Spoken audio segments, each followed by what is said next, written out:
Dr. Leah Zallman struck and killed after walking home from voting in Somerville last week.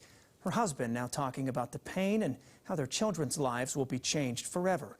As WBZ's Ken MacLeod reports, a city truck was involved and is part of the crash investigation. It's underway. Going forward, there's going to be a huge hole, but so much of what made our life wonderful is still here. Nadav Tanners and his two young sons now struggling to look ahead with optimism after the shocking death of wife and mother, Dr. Leah Zallman. On rainy days, she and the boys would put on their rain gear and go puddle jumping, and that was her favorite thing. But on Election Day, she was walking home from voting when tragedy came at this Somerville intersection, less than 2 blocks from her house. Dr. Zallman was hit by a City of Somerville worker driving his pickup truck. He stayed at the scene and has not yet been charged. The doctor died 2 days later at Mass General.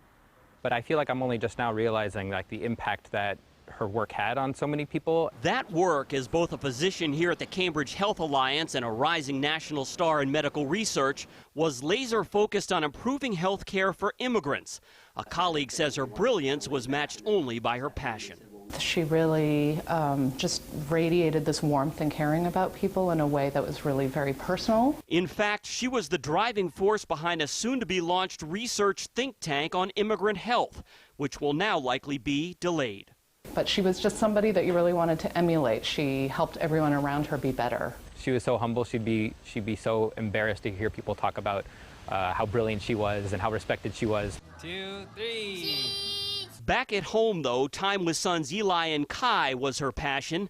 And much like the family shared Leah's talents with the medical world, they now share their grief. I'm going through a terrible loss, but so is everybody else in our lives, and we're going through it together. That's been comforting.